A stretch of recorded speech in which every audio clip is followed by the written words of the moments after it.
വാർത്ത തുടർന്ന് മറ്റൊരു പ്രധാനപ്പെട്ട വാർത്തയിലേക്കാണ്. ഇടുക്കി ആനച്ചാലിലെ സ്കൈ ഡൈനിങ്ങിന് അനുമതിയില്ലെന്ന് റിപ്പോർട്ട് നൽകി ടൂറിസം ഡെപ്യൂട്ടി ഡയറക്ടർ. ചട്ടം ലംഘിച്ചാണ് പ്രവർത്തനം നടത്തിയതെന്നാണ് റിപ്പോർട്ടിൽ പറയുന്നത്. കഴിഞ്ഞ ദിവസമാണ് 120 അടിയിലേറെ ഉയരത്തിൽ 2 കുഞ്ഞുങ്ങളടക്കം 5 പേർ കുടുങ്ങിക്കിടന്നത്.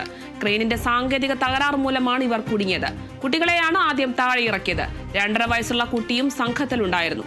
ജീവനക്കാരിയായ ഹരിപ്രിയയും ഇവർക്കൊപ്പം കുടുങ്ങിയിരുന്നു. ആകാശത്തിരുന്ന് ഭക്ഷണം കഴിക്കുന്നതിനായി അഡ്വഞ്ചർ ടൂറിസത്തിന്റെ ഭാഗമായി അടുത്തിടെ തുടങ്ങിയതാണിത്. 150 അടി ഉയരത്തിലാണ് ആകാശത്തിരുന്ന് ഭക്ഷണം കഴിക്കുന്ന പദ്ധതി.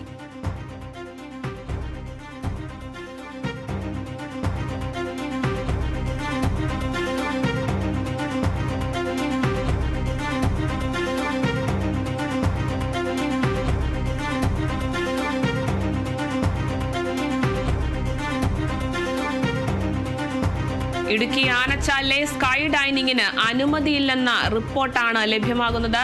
റിപ്പോർട്ട് നൽകിയിരിക്കുന്നത് ടൂറിസം ഡെപ്യൂട്ടി ഡയറക്ടറാണ്. ചട്ടം ലംഘിച്ചാണ് പ്രവർത്തനം നടത്തിയതെന്നാണ് റിപ്പോർട്ടിൽ പ്രധാനമായും പറയുന്നത്. കഴിഞ്ഞ ദിവസമാണ് ഇത്തരത്തിൽ 120 അടിയിലേറെ ഉയരത്തിൽ 2 കുഞ്ഞുങ്ങളടക്കം 5 പേർ കുടുങ്ങിക്കിടന്നത്. ക്രെയിനിന്റെ സാങ്കേതിക തകരാർ മൂലമാണ് ഇത്തരത്തിൽ ഇവർ കുടുങ്ങിക്കിടന്നത്. കുട്ടികളെയാണ് ആദ്യം താഴെ ഇറക്കിയത്. 2.5 വയസ്സുള്ള കുട്ടിയും ഈ ഒരു സംഘത്തിലുണ്ടായിരുന്നു. ജീവനക്കാരിയായ ഹരിപ്രിയയും ഇവർക്കൊപ്പം കുടുങ്ങിക്കിടന്നിരുന്നു. ആകാശത്തിരുന്ന് ഭക്ഷണം കഴിക്കുന്നതിനായി അഡ്വഞ്ചർ ടൂറിസത്തിന്റെ ഭാഗമായി അടുത്തിടെ തുടങ്ങിയതാണ് ഇത്. 150 അടി ഉയരത്തിലിരുന്നാണ് ആകാശത്തിരുന്ന് ഭക്ഷണം കഴിക്കുന്ന പദ്ധതി.